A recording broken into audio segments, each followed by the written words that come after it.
파나소닉 루믹스 S1H의 언박싱에 이어 오늘은 S1H를 보다 더 자세히 리뷰하겠습니다.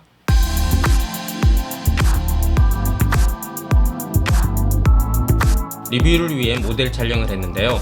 모델 촬영을 하면서 S1H의 멀티 비디오 포맷과 10비트 브이로그, 우측 손돌림 보정 등 주요 기능을 테스트했습니다.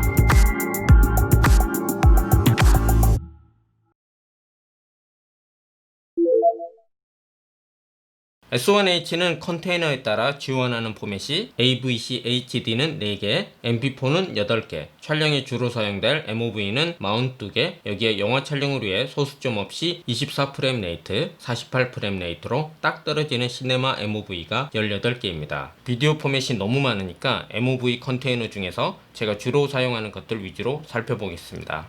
먼저 풀 HD 24프레임 레이트 푸티지입니다. 여기서 눈여겨봐야 할 것은 컬러 샘플링 420과 비트 뎁스 8비트, 롱 GOP. 간단히 말하면 컬러 샘플링 수치가 높을수록 픽셀 보관을 적게 하게 되고 비트 뎁스가 높을수록 블랙에서 화이트까지 개조가 풍부해집니다. 그 결과 높은 해상력에 컬러 그레이드인 관영도가 높은 푸티지를 얻을 수 있습니다. DSLR 미러리스 카메라의 비디오 포맷을 보면 올 I와 IPB로 표기되는 경우가 있는데요. 이건 역시 간단히 말하자면 올 I는 모든 프레임이 인트라 프레임으로 압축률이 낮은 키 프레임으로서 편집할 때 수월한 편입니다. IPB는 롱 GOP와 같은 의미로서 소수의 키 프레임을 참조해서 움직임을 예측, 보관을 하기 때문에 압축률이 높은 대신 편집할 때 상당히 버벅이게 되죠. 압축률의 차이로 인해 올 I가 IPB보다 최소 2배 이상의 비트레이트가 필요합니다. 그럼 올 I로 촬영하면 화질이 좋은 게 아니냐? 그럴 수도 있고 아닐 수도 있습니다. 지금처럼 피사체의 움직임이 크지 않는 경우에는 올 I든 IPB든 화질 차이가 거의 없는데요. 만약 피사체의 움직임이 클 경우 합성을 위해 마스킹 작업을 할 때 올 I의 푸티지의 외곽선이 IPB의 푸티지보다 더 뚜렷하기 때문에 유의미합니다만 그게 아니라면 화질 차이라기보다는 버벅이지 않게 편집의 용이성을 높였다고 보면 되겠습니다. 420 8비트 롱 GOP DSLR 미러리스 카메라의 보편적인 포맷입니다. 풀 HD 푸티지를 4K 시퀀스에서 편집해서 지금 2배 확대된 것을 감안하더라도 해상력이 꽤 준수한 편이에요. 원래 크기는 이만한데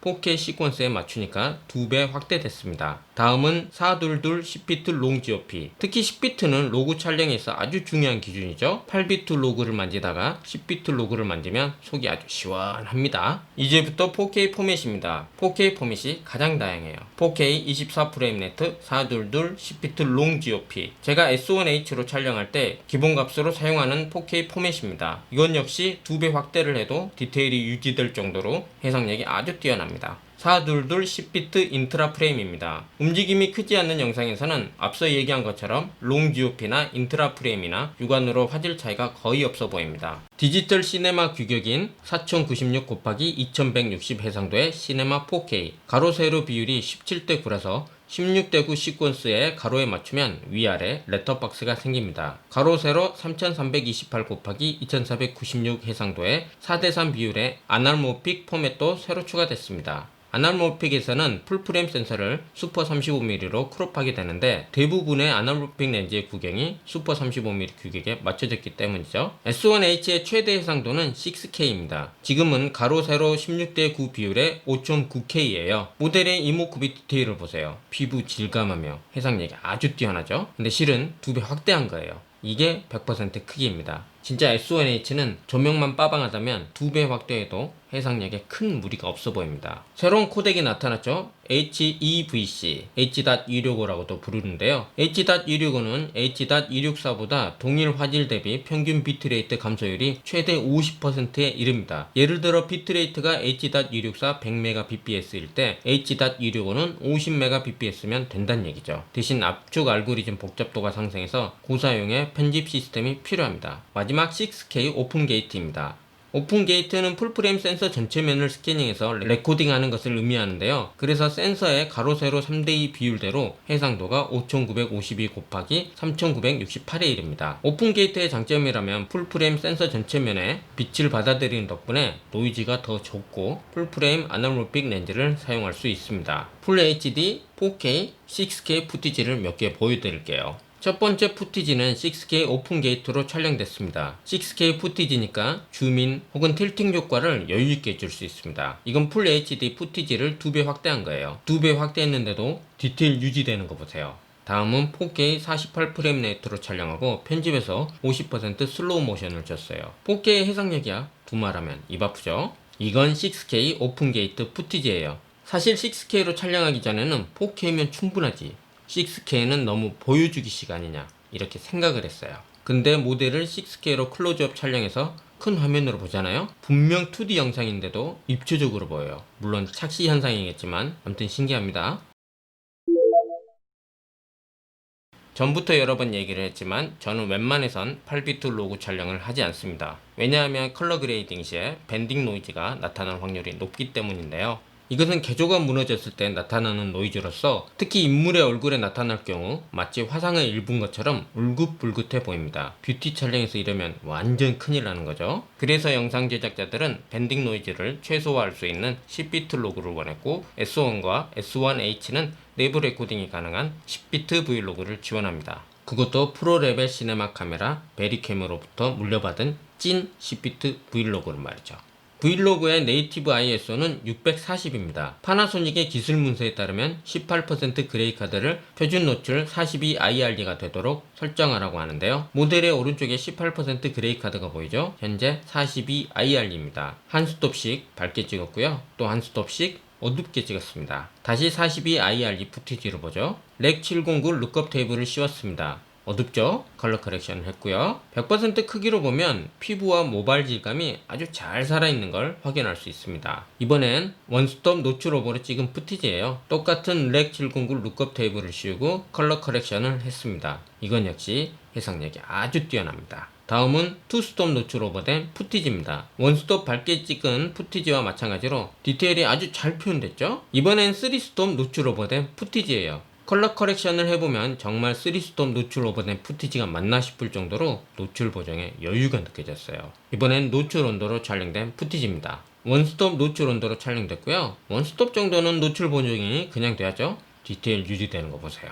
투스톱 노출 언더된 푸티지예요. 보통 이때부터 섀도우에 컬러 노이즈가 올라오기 시작하죠. 리사이즈 된 상태에서는 잘 안 보이는데 100% 크기로 보면 머리카락 부분에 입자가 아주 고운 컬러 노이즈가 보입니다. 이 정도 노이즈의 푸티지라면 충분히 사용할 수 있겠어요. 마지막 3스톱 노출 언더된 푸티지입니다. 리사이즈 된 상태에서도 컬러 노이즈가 눈에 잘 보입니다. 다른 푸티지에 비해 디테일 표현이 부족해 해상력도 떨어지죠. 하지만 타사의 8비트 푸티지에 비하면 상당히 선방한 겁니다. 왜냐하면 3스톱 노출 언더면 섀도우는 물론이고 미드톤까지 노이즈 범벅이거든요. S1H는 스폿 휘도기를 지원해서 직관적인 노출 설정을 가능케 합니다. 생성된 스폿을 18% 그레이 카드에 찍어주기만 하면 되는데요. 0스톱일 때 표준 노출 42IRD가 됩니다. 카메라의 노출계는 전체 화면의 밝기를 측정하는 다중 측광을 하는 반면에 스폿 휘도계는 18% 그레이 카드만 스폿 측광하기 때문이죠.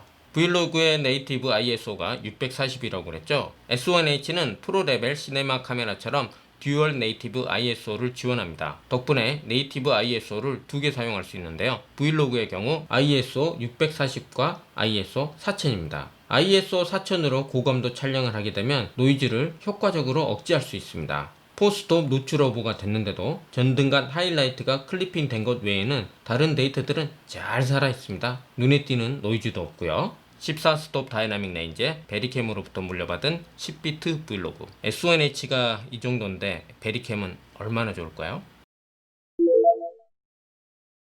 10비트 브이로그를 베리캠에서 물려받았으니 베리캠 룩업 테이블을 S1H에도 그대로 사용할 수 있습니다. 브랜드에서 무료 배포하는 룩업 테이블은 보통 로그에서 렉 709로 변환하는 게 대부분이에요. 그런데 파나소닉은 이것 외에도 각각의 무드에 어울리는 여러가지 룩업 테이블을 제공해요. 특히 저는 나이시스트 709와 패션 로우콘이 아주 좋더라고요. 룩업 테이블은 세 가지로 나뉩니다. 첫 번째는 미리 보기용 룩업 테이블, 두 번째는 컬러 그레이딩용 룩업 테이블, 그리고 마지막은 LUT 박스용 룩업 테이블인데 이건 저도 써보질 못해서 정확히 말씀드리기 어렵네요. 브이로그 보기 지역용 룩업 테이블로 브이로그 709가 내장됐는데 이게 콘트라스트가 센 편이에요. 그래서 저는 콘트라스트가 낮으면서도 발색이 예쁘게 되는 나이시스트 709를 사용했고요. 이건 미리 보기용 룩업 테이블이라서 실제 푸티지에는 색이 들어가진 않습니다. 기본적인 룩을 촬영할 때부터 잡고 가니까 후반 편집 시 컬러 그레이딩을 할 때 영상의 무드를 손쉽게 연출할 수 있더라고요. 잘 꾸며진 스튜디오에서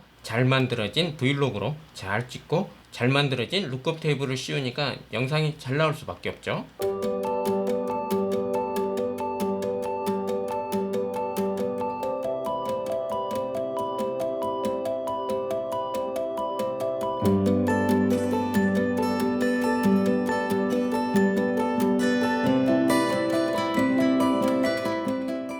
또 물 빠진 브이로그보다 훨씬 잘 보이니까 초점과 노출을 설정할 때도 보다 더 정확히 맞출 수 있습니다. 뭐니뭐니 해도 가장 좋은 점이 클라이언트 분들이 너무 좋아하세요. 이런 때깔로 찍으니까 좋아할 수밖에 없겠죠.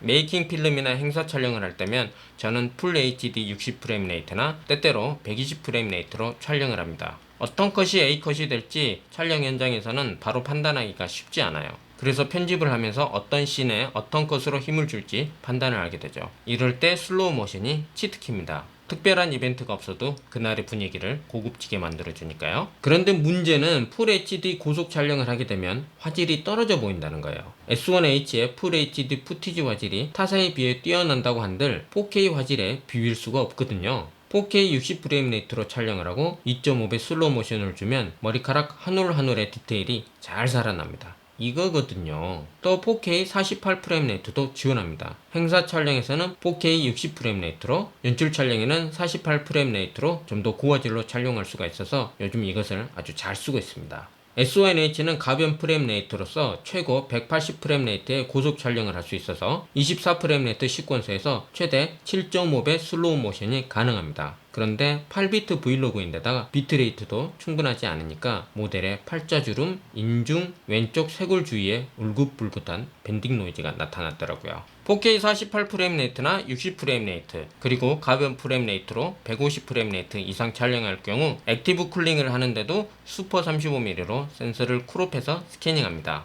그래서 촬영 조건에 따라 1635와 같은 광각 렌즈가 필요할 수도 있습니다. S1H를 비롯한 파나소닉의 카메라는 콘트라스트 검출 AF를 합니다. 말 그대로 피사체와 주변의 대비 차이를 검출해 AF를 하는 것이죠. 먼저 6K 24프레임 레이트에서 AF 테스트를 했습니다. AF 속도와 감도는 기본값이고요. 초점 거리는 24mm, AF 모드는 얼굴, 눈, 몸통, 동물 감지입니다. 왼눈 가려볼까요? 왼눈이요? 가려보세요. 오케이. 손 내리고 오른눈. 양쪽 눈 다 가려볼까요? 자, 손 내리고. 잘했어요. 모델의 검은색 옷과 흰 배경의 대비 차이가 커서 그런지 예상했던 것보다 AF를 잘 잡습니다. AF 테스트는 길게 보여드릴게요. 뒤쪽으로 갈게요. 뒤로. 그렇죠. 자, 레디. 앤 지금 105mm 액션. 얼굴 감지와 눈 감지 또한 모두 양호하죠. 모델이 카메라 쪽으로 걸어올 때 AF 팔로잉이 빠릿빠릿하지 못하고 텀이 있어요. 오케이, 카메라 볼까요? 그냥. 좋다. 이번 AF 모드는 1 영역이고 AF 속도와 감도 역시 가장 높습니다. 세 발자국 뒤로. 다시 앞으로. 옆으로 가볼까요? 오케이. 그 다음에 이쪽으로. 다시 세 발자국 뒤로. 다시 원위치로. 다시 이쪽으로 쭉 가볼게요. 정속 촬영에서 AF 추적과 전환이 느린 편이어서 그저 아쉬울 따름인데요. S1H로 고속 촬영을 하게 되면 AF가 상당히 빠르고 정확하다는 사용 후기가 있더라고요. 풀 HD 120프레임 레이트 고속 촬영입니다. AF 속도와 감도는 가장 높고 AF 모드는 얼굴, 눈, 몸통, 동물 감지입니다. 좋다. 오른 눈 가려보고 왼눈 손 내리고요. 양쪽 눈 다 가려볼게요.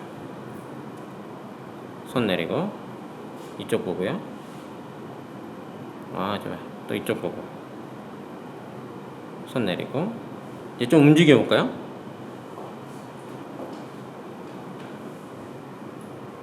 반대쪽 이쪽으로. 좋아요. 여기서 트래킹 해볼까?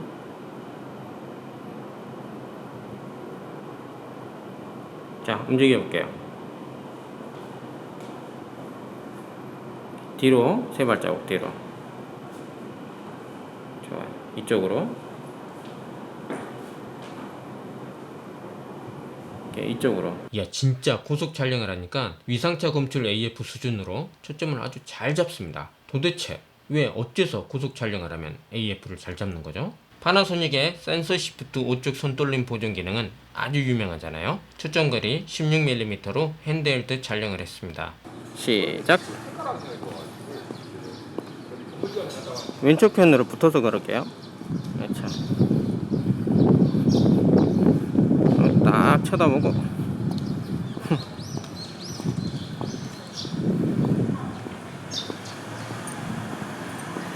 오케이, 잘했어요. 이번에는 초점거리 35mm로 핸드헬드 촬영을 했습니다. 왜요? 왜요? 비가 또 오케이, 빨리 갈게요. 네. 죄송합니다. 자, 준비. 시작. 미안해. 바로 갈게. 네네네. 준비. 시작. 딱 돌아보고. 딱 돌아보고. 그렇죠. 그 상태에서 앞으로 보고 쭉 걸어가. 쭉 걸어가. 앞으로. 의심할 여지 없이 손떨방은 역시 파나소닉이다. 시네마 4K 아날모픽 6K 오픈 게이트 422 10비트 브이로그 베리캠 룩업 테이블 등을 봤을 때 S1H의 지향점은 분명합니다. 시네마틱이 아닌 진짜 시네마. 여기에 앞으로 무상 업데이트될 12비트 6K 프로레지 록까지 더해진다면 500만원대 시네마 카메라로서의 진수를 보여줄 것으로 기대됩니다. 오늘은 여기까지고요. 다음 시간에는 S1H의 촬영이 필요한 메뉴 설정에 대해서 알려드릴게요. 영상이 도움됐으면 좋아요와 구독 버튼 꼭 눌러주세요. 고맙습니다.